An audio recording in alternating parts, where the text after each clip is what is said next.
My name is Daniel Wynn, and by day I invest in sports cards, but by night I make videos about investing in sports cards. I am the great curator. Join me on my journey to break even in the hobby that we all love.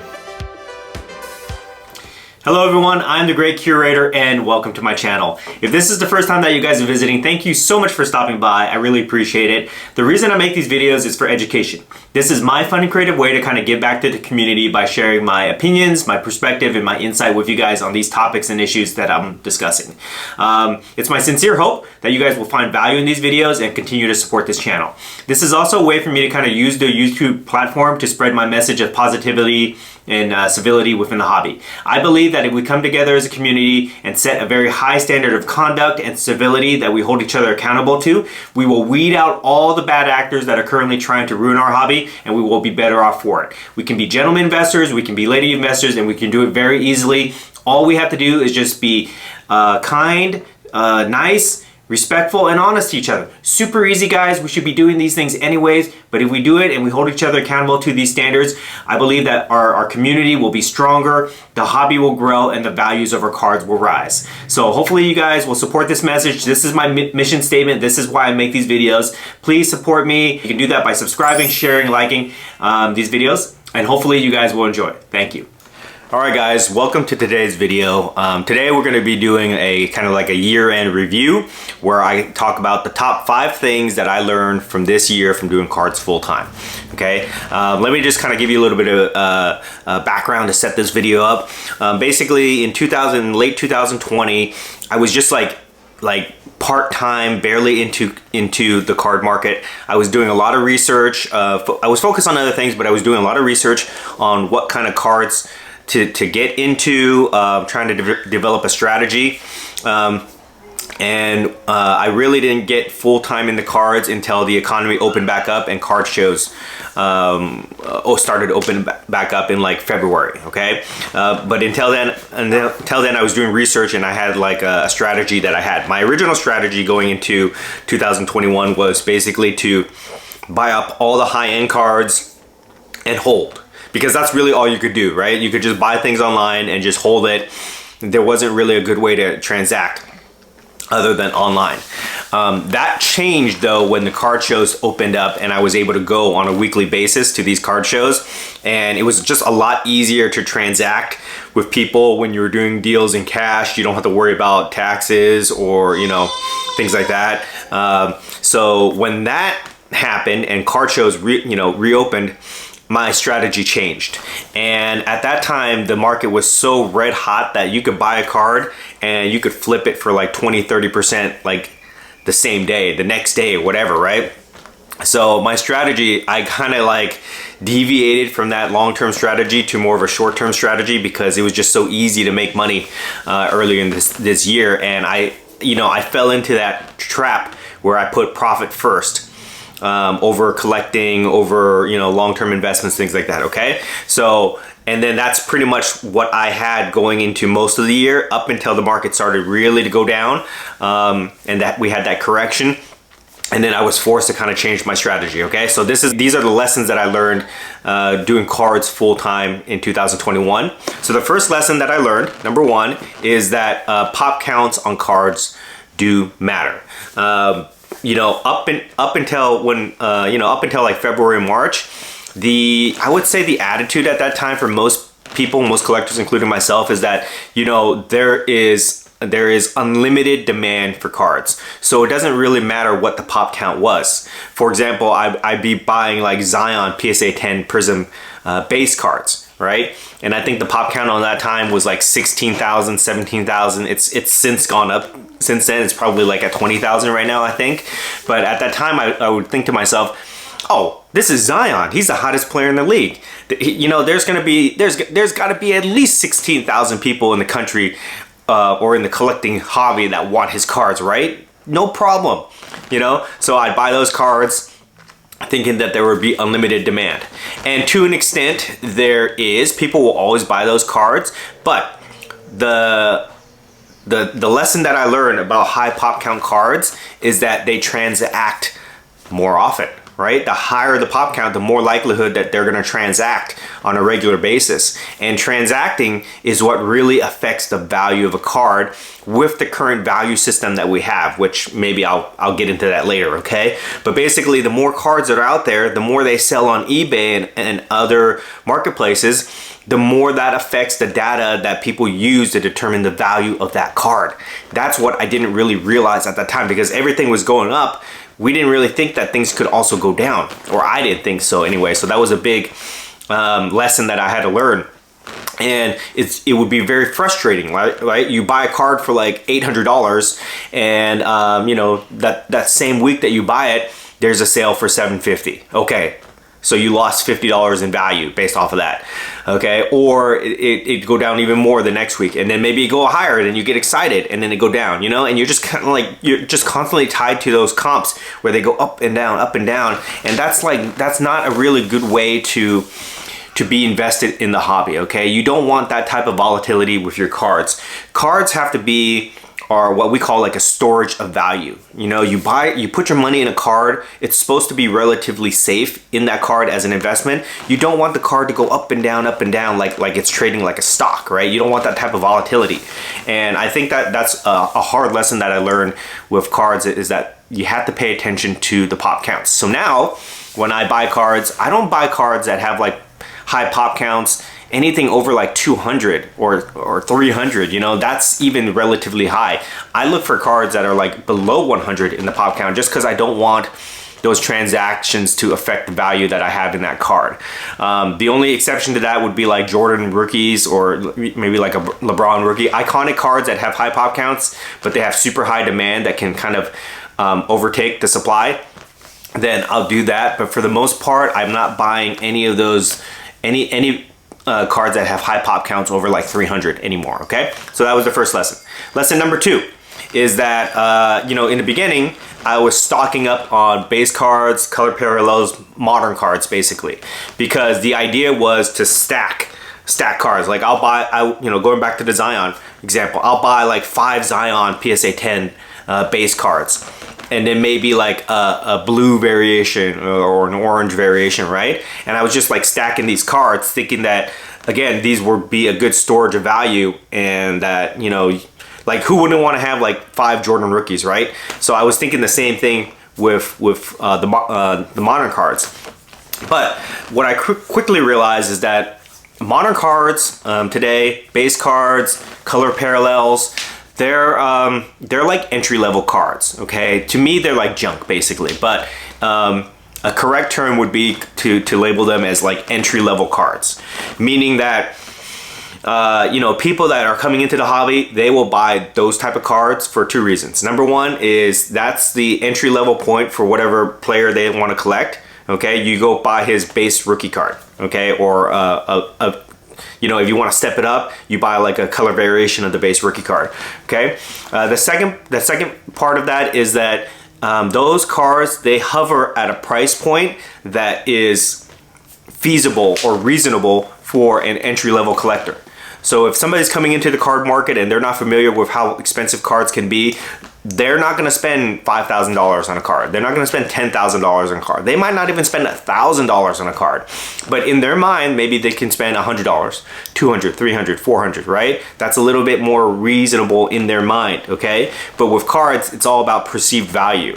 And what I quickly learned is that I was buying up those cards, and they're great, right? They're great to hold, but they don't really stand out. They don't really have much room to grow, because again, the pop counts are really high, so they transact a lot. Plus, you know, once you really get into the hobby, you start looking for the more rare cards. You don't want just a base card. You don't want a generic random color variation.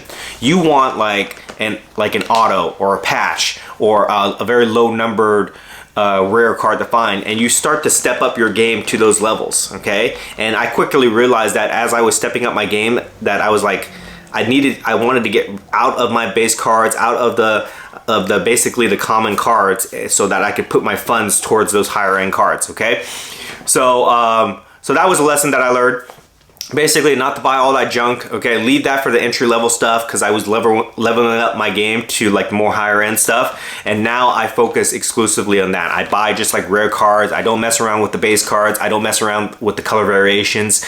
Now, some people will say that color variations are rare, but I would argue that there's just too many of them. There's too many of them, and you know, really, aside from like maybe one or two that are highly desirable, most color variations are not indistinguishable from a different one, or not distinguishable from a different one.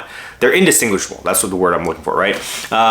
There are just too many of them. So like, who's to say that a blue is better than an orange or a red or a, you know, a cracked ice or whatever, right? There's just too many out there. So I don't even mess with that stuff anymore. I just look for rare cards. I don't buy color variations unless maybe it's a gold one, because gold is like special for some reason. So yeah, that's the second lesson I learned, okay? Third lesson is ripping wax is a waste of money. There's no argument to be made for it. When people get back into the hobby, they think to themselves, okay, if I buy a box, I'm guaranteed to get the rookie card. This is what I thought anyways. I'm guaranteed to get the rookie card from that box. It's gonna be in mint condition because it's packed fresh. I can grade it, PSA 10, no problem. I can make 10x my money, right?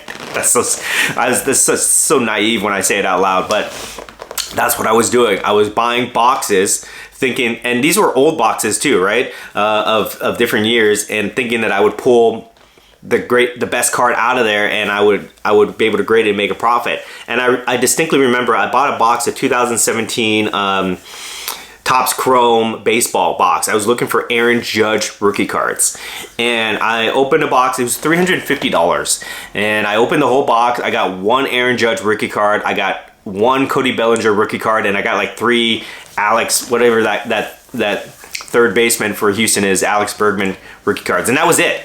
And I didn't get a useful autograph. I didn't get anything good. I just had that. No special inserts, no color variations, no refractors, nothing like that.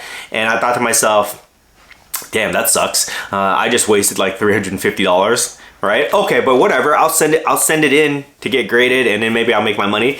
And that was like 12 months ago, guys. And I still haven't got those cards back. So just like the you know, just the whole notion of ripping wax in order to get your return on investment, that's a lesson that I learned the hard way. That doesn't work, okay? So instead, I just use my money to buy the cards that I want. I don't mess around. I only open wax right now for entertainment purposes. If I want to scratch that itch and just open it for fun, I'll do it. I'll usually not with the intention that I'm going to get a big hit and I'm going to make my money back. And the reason that I wanted to put this point in the video is because I still see people doing it.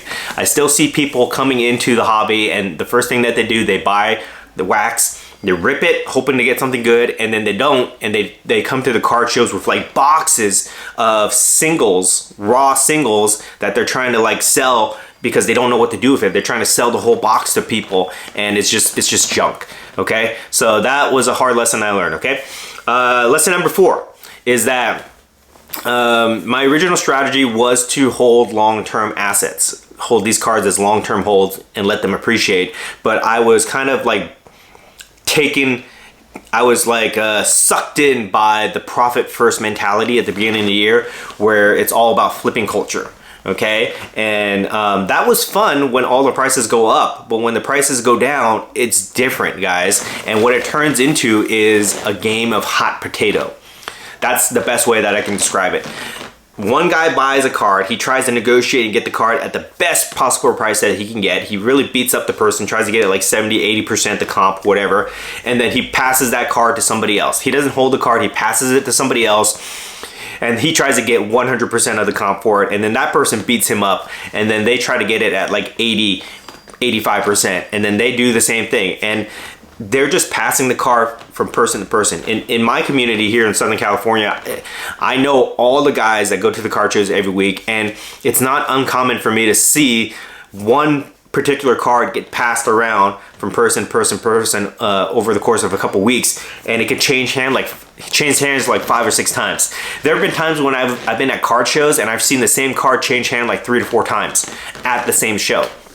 And it's just a game of hot potato, which the reason I don't like that, guys, is because I feel like it's just somebody's going to be left holding the bag on that card, right? If you have a really good card, you don't trade it. You don't sell it right away. You don't flip it. You hold it and you let it appreciate, okay? But what people are trying to do is that people are trying to make money so aggressively that they're buying cards at low values or low cost basis and trying to flip it right away. And those cards really aren't appreciating, you know? They're just like a base 10 rookie. Like I'll go back to my example with Zion cards, right? They're just like cards that you pass around. They're not cards that you really hold.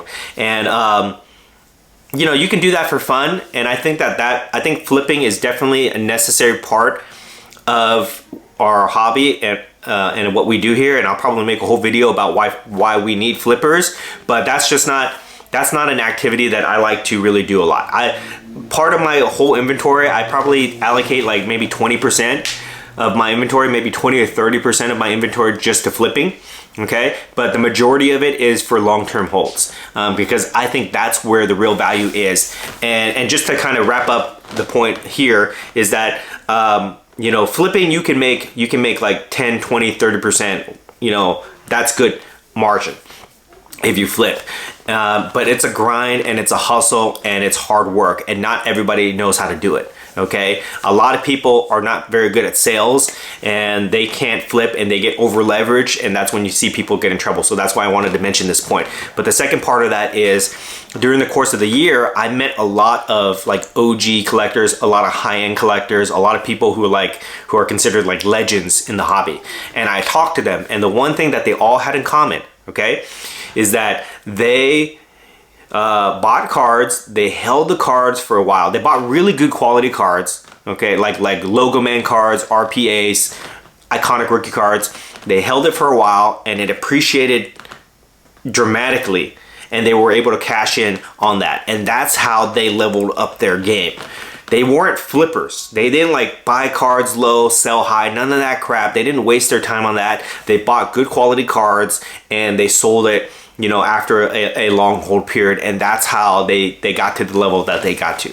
So that's what I'm trying to focus on going into 2022. I'll still do flipping a little bit just because flipping is fun for me. It's to an extent, and it allows me to stay active in the hobby, and I think it allows me to generate a little bit of cash. But long-term holds, that's where it's at. Okay, so that was the fourth thing.